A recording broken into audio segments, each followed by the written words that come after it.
السلام علیکم، میں ہوں عبدالستار، آپ الگ نیوز دیکھ رہے ہیں۔ طارق متین ہمارے ساتھ موجود ہیں۔ خبر یہ ہے کہ سوات کے علاقے کبل میں سی ٹی وی تھانے میں دھماکہ ہوا۔ اب تک 17 افراد جاں باک ہو چکے ہیں، جبکہ خواتین اہلکاروں سمیت 70 افراد زخمی ہیں۔ جاں باک ہونے والوں میں 12 پولیس اہلکار، 1 بچی اور 4 زیر حراست افراد بھی شامل ہیں۔ یہ دھماکہ ایک مرتبہ پھر سیاسی اس کو استعمال تو نہیں کیا جائے گا کہ صاحب ہم الیکشن نہیں کرا تھا، ہم نے تو کہا تھا نا کہ اچھا، یہ جو پہلا سوال ہے آپ کا، اس کا جواب یہ ہے کہ اس دھماکے کے بعد ہوا کیا؟ شہباز شریف صاحب نے کہا کہ دہشت گردی ہے، دہشت گردوں کا قلع قمع کریں گے، ان کی کمر توڑ دیں گے، ان سے نپٹیں گے۔ طلعت حسین صاحب سینئر جرنلسٹ ہیں، طلعت صاحب نے ایک ٹویٹ کیا اور انہوں نے کہا کہ اگر کوئی اس بات سے انکار کرے کہ ملک میں دہشت گردی نہیں ہے، حالات خراب ہیں، یہ باتیں کی تو ہمیں نظر آیا کہ ہمارے ملک میں اس وقت انتخابات کی بات ہو رہی ہے اور انٹیلیجنس ایجنسیز کی رپورٹ ہے کہ حالات ٹھیک نہیں ہیں۔ ان حالات میں یہ دھماکہ ہوا تو اس دھماکے پر ہمیں فوری طور پر جہاں تشویش نظر آئی، وہیں ہمیں ایک سینئر صحافی کی جانب سے، کچھ اور لوگوں کی جانب سے یہ بھی نظر آ گیا کہ دیکھو حالات خراب ہیں۔ اب وہ یہ تو نہیں کہا گیا کہ الیکشن نہیں کروا سکتے، لیکن دیکھو حالات خراب ہیں، پورے ملک میں حالات خراب ہیں۔ تو وہ جو ایک ماحول بن رہا تھا کہ حالات خراب ہیں، حالات ٹھیک نہیں ہیں، کیسے کروائیں، یہ اس ماحول کی جانب بڑھتا ہوا نظر آیا۔ یہ لاشوں پر سیاست، لاشوں پر صحافت، بالکل اس کے جیسا افسوسناک ہے۔ ہم نے دیکھی 2013 کے الیکشن جن حالات میں کروائی، شدید بدامنی تھی۔ 2008 کے الیکشنز ہوئے، بدامنی تھی شدید ترین، اور دنیا بھر میں جنگوں کے ماحول میں انتخابات ہوئے ہیں۔ ترکی میں ہونے ہیں ابھی جب اتنا شدید زلزلہ، اس کے بعد تو ایسی مثالیں موجود ہیں۔ تو ایسی مثالوں کے ہوتے ہوئے بھی انتخابات ہوئے ہیں۔ ہمارے ہاں اگر انتخابات ہوتے ہیں تو یہ ایک انہونی نہیں ہوگی، 2 یہ ہماری ریاست کی طرف سے ان دشمنوں کو جواب ہوگا کہ تم جو کرو کر لو، لیکن ہم اپنا کام کرتے رہیں گے، ہم اسے پرامن بنائیں گے، ہم تمہارا چیلنج قبول کرتے ہیں۔ ٹھیک ہے، یہ ہماری طرف سے ایک بڑا اچھا ریزالو ہوگا۔ اچھا، ایک تو یہ ہے نا کہ جب آپ کو پتہ ہو کہ صاحب دھماکہ نہیں ہونے جا رہا، بدامنی نہیں ہے۔ دوسرا، جب آپ خود کہہ رہے ہو کہ دھماکے ہوں گے، بدامنی کی فضا ہے، اس کے باوجود بھی آپ اس کو نہ روک پائیں اور سی ٹی ڈی کے تھانے پر، تو یہ کس قدر تشویشناک ہے؟ بہت تشویشناک۔ پھر اس کے بعد ہوا کیا؟ ہوا یہ کہ فوری طور پر، یہ رات کچھ 8-9 بجے کے آس پاس کے واقعات ہیں، 2 دھماکے ہوئے، تو فوری طور پر رد عمل آنا شروع ہوا، شدید رد عمل آیا لوگوں کی جانب سے، سوشل میڈیا پر رد عمل آیا، فیس بک پیجز پر، ٹویٹر پر رد عمل آیا۔ پھر ایک آڈیو سرفیس ہوئی، یہ آڈیو جو سرفیس ہوئی یہ تھی مراد سعید کی جانب سے، اور اس میں انہوں نے بتایا کہ ان کو یہ پیغام دیا گیا ہے کہ ہم یہاں پہنچے ہیں، تم تک بھی پہنچ سکتے ہیں۔ اچھا، مراد سعید کی آڈیو کی آپ نے بات کی، میں اپنے ناظرین کی خدمت میں عرض رکھوں کہ اس آڈیو میں کیا ہے، اردو میں اس کا ترجمہ حرف بحرف کر رہا ہوں۔ ہاں صاحب، اس ویڈیو کے بعد کبل میں نہیں دیکھا آپ کو، اگر دیکھا ہوتا تمہارا حصہ پہلے کرتا میں۔ اللہ نے اچھا چانس دیا، تم بس انتظار کرو، تمہیں چھوڑنا نہیں ہے، تم انتظار کرو بس۔ اگر سی ٹی ڈی سے کام بن سکتا ہے نا تو بس انتظار کرو، ان سے پہلے تمہارا کام کرنا تھا، لیکن بل میں گھسے ہوئے پتہ نہیں لگ رہا تمہارا، اور بس اللہ تمہیں جلدی میرے ہاتھ لگائے، اور انشاءاللہ باقی ترتیب ادھر ہے، اللہ تمہیں بس باہر لے کر آئے۔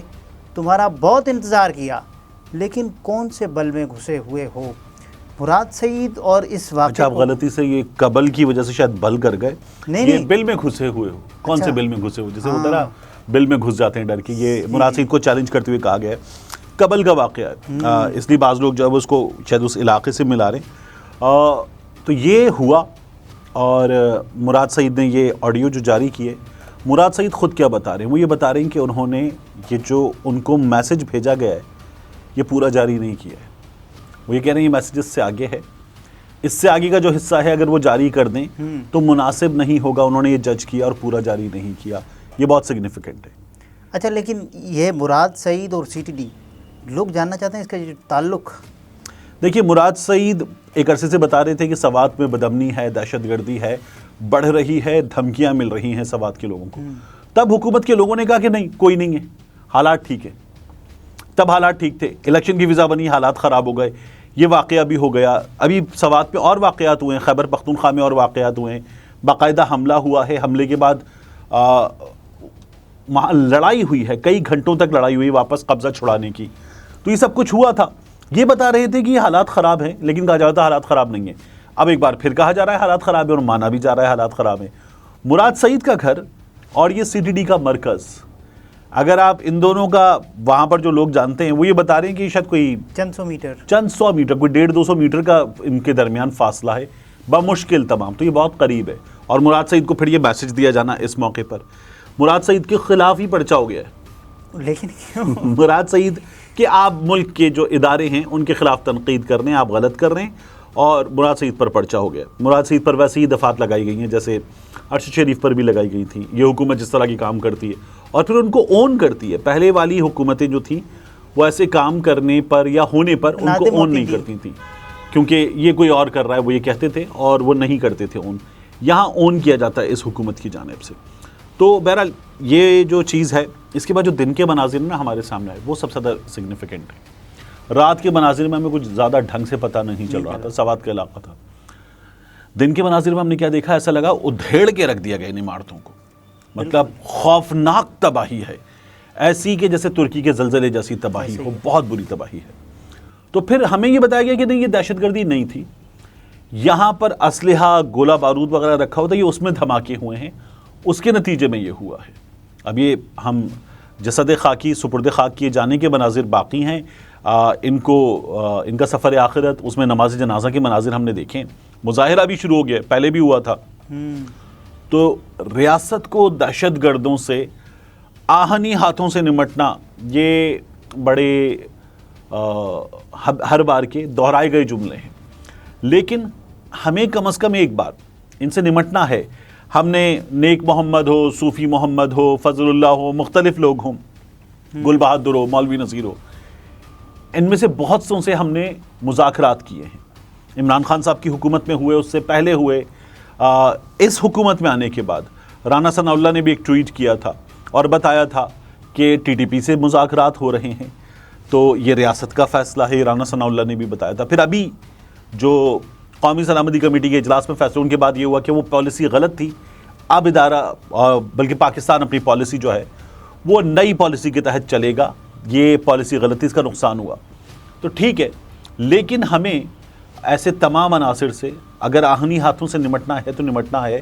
حالات خراب ہوئے ہیں، مگر ان حالات خراب ہونے کے بعد جو خبریں ہمارے سامنے جس طرح سے آتی ہیں ان سے حقیقت اکثر بدل جاتی ہے. یہ پورے پاکستان کے ساتھ زیادتی ہے، یہ زیادتی جاری رہی ہے. دہشت گردی ایک تلخ حقیقت تو ہے نا پاکستان میں، لیکن اس کو ختم کون کرے گا؟ حکومتیں کریں گی، سرکار کرے گی، اور ہمارے جو دفاعی ادارے ہیں حکومتوں کے احکامات کے بعد، ان کی اجازت کے بعد وہ کریں گے. لیکن حکومتیں اپنی پالیسی بنانے میں ایک تو ہمیں کنسسٹنٹ نظر نہیں آتی. ریاست کی کنسسٹنٹ پالیسی ہونی چاہیے. دوسرا، ریاست کی پالیسی جو ہے وہ انکنسسٹنٹ ہے، اور ہمارے ہاں ایسے لوگوں کو کئی دفعہ دہشت گرد سمجھا گیا ہے، کئی دفعہ انہیں بھٹکا ہوا بھولا ہوا سمجھا گیا ہے، اور ان کو واپس رستے پر لانے کی کوشش کی گئی ہے. Once and for all decide کر کے کہ یہ کیا ہیں، ان لوگوں سے پھر بات کرنی تو بات کی جائے. ان لوگوں سے بات نہیں کرنی اور ان کو اکھاڑنا ہے جڑ سے، تو پھر جڑ سے اکھاڑا جائے، لیکن ایک پالیسی اور اس ایک پالیسی پر کاربند رہا جائے. لیکن ایک پالیسی نہیں ہے. ہم نے دیکھا کبھی کہتے ہیں کہ بات کریں گے تو بات بنے گی، اور کبھی کہتے ہیں نہیں، ان سے بات کرنا ہی صحیح نہیں ہے، جائز نہیں ہے. لیکن اب کیا کرنا چاہیے ان حالات میں؟ دیکھیے، اس پہ کوئی بھی پالیسی فوری طور پر شارٹ ٹرم پالیسی تو ہو نہیں سکتی. تو پالیسی یہ لانگ ٹرم ہوگی. ٹھیک ہے، اس لانگ ٹرم پالیسی کے لیے جو امن دشمن ہیں ان سے لڑنا پڑے گا، ان کو ختم کرنا پڑے گا. اور اس کے بعد ایسے لوگ ہوتے ہیں ہر بار جو ہتھیار ڈالتے ہیں، تو کیا ہتھیار ڈالنے والوں سے لڑیں گے؟ نہیں لڑیں گے. تو پھر ان علاقوں میں ہمیں اپنی ریاست کے معمولات کو لانا پڑے گا. آپ کو ایسے حالات باقی ملک میں کیوں نہیں نظر آتے؟ نظر تو آتے ہیں، لیکن اتنی شدت سے کیوں نہیں نظر آتے؟ کیونکہ وہاں پر انفراسٹرکچر ہے، چیزیں ہیں، نارمل زندگی ہے. یہاں پر انفراسٹرکچر نہیں ہے، چیزیں نہیں ہیں، سڑک نہیں ہے، روڈ نیٹ ورک نہیں ہے، وسائل اس طرح سے فراہم کر دیے جائیں تو لوگ جب نارمل زندگی کی طرف آئیں گے تو چیزیں بھی نارمل ہوتی جائیں گی.